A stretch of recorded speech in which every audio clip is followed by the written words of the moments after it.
everyone recognizes us as the definitive source for continuing education for the horse. We've spent 50 years earning that, and we've arrived. We are the advisors for public policy for the government, for the breed organizations, and the veterinarians within our practice subspecialty. People who work on horses look to us for their advice. And we're 8,000 strong now after 50 years, and that means that virtually all of the people who work on horses in the United States and some countries around the world, they're our members. But it wasn't always like that. America was built on horsepower. They were part of the American landscape. At the beginning of World War I, there were 27 million horses and mules in the United States. But as America became more industrialized, the horse began to disappear. By the end of World War II, the equine population had declined 85% to less than 4 million. For many Americans, horses became a novelty, seen in the movies and on television, or at the racetrack. But the racing industry was plagued by scandal. Equine veterinarians, once held in high esteem, found themselves caught in the crossfire of controversy. However, that wasn't the only issue. We were fragmented back in 1953. Nobody knew the guy's name in New York, and nobody knew anybody in California. Well, we might have heard their names or seen their names written in a few articles. We might have in the Racing Form once in a while. During that time, I met Dr. Marion Scott. That was in 1953.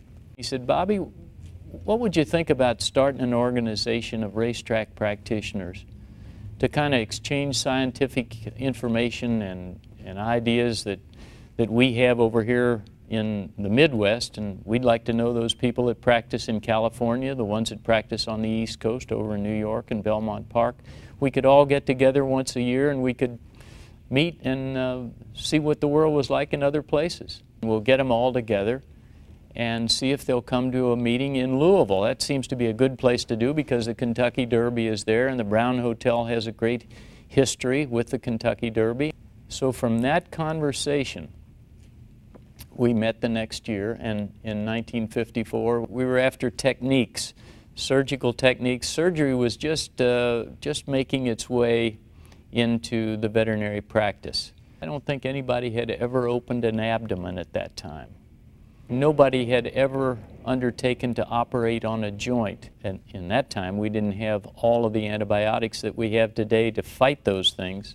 6 of the 11 veterinarians who attended the meeting in 1954 founded the American Association of Equine Practitioners, the first veterinary association in the United States to focus entirely on the health and welfare of the horse.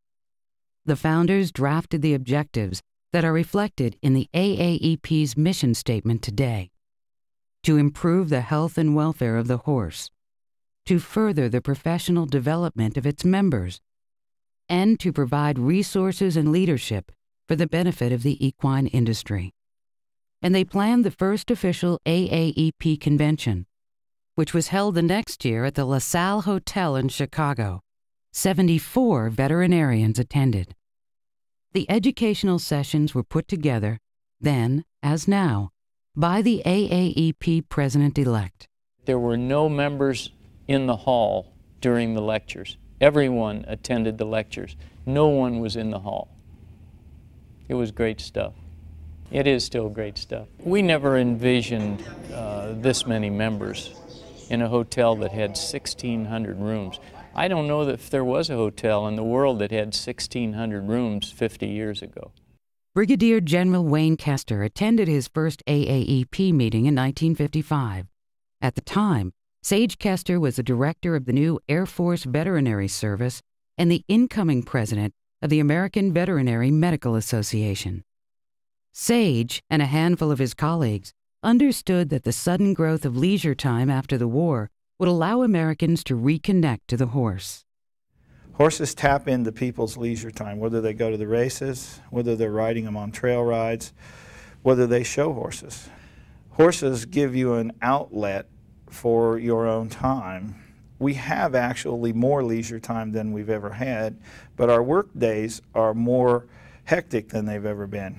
And so horses help us relax. I think that means that horses will be around for a long time, will become more important, and therefore equine veterinarians are more important.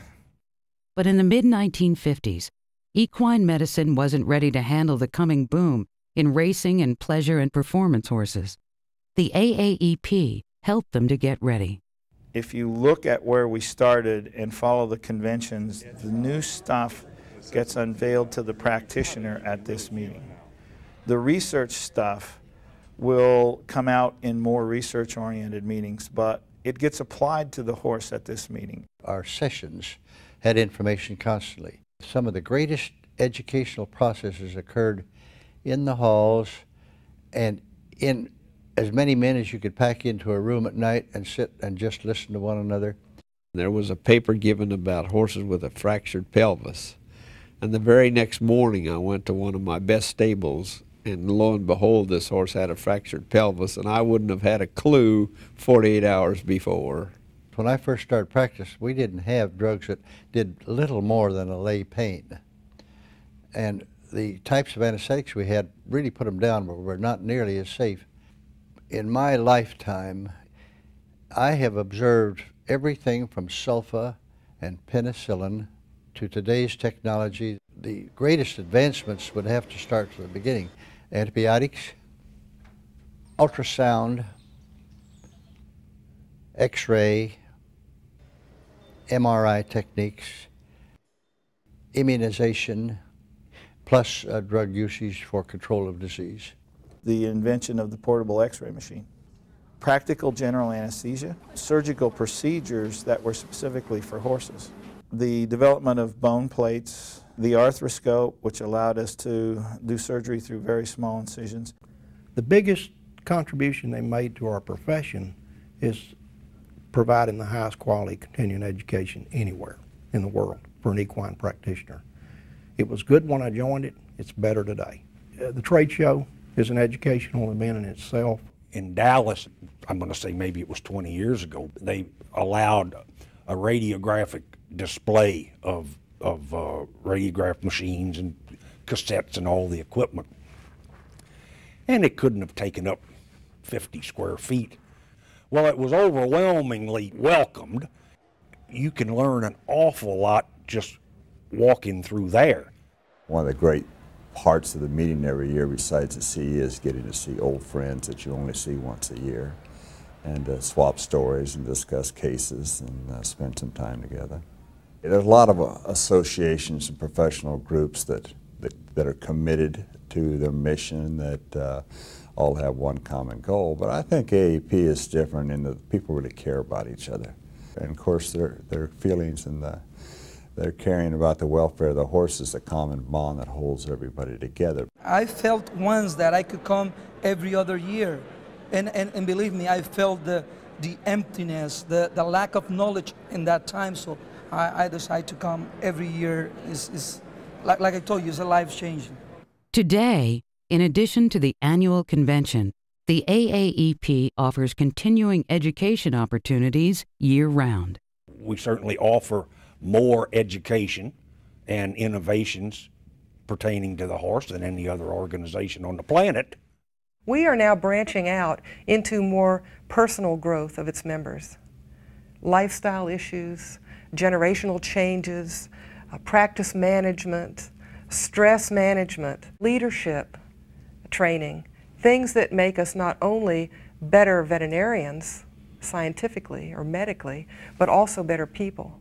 At first, the AAEP was veterinarians talking to other veterinarians about veterinary medicine.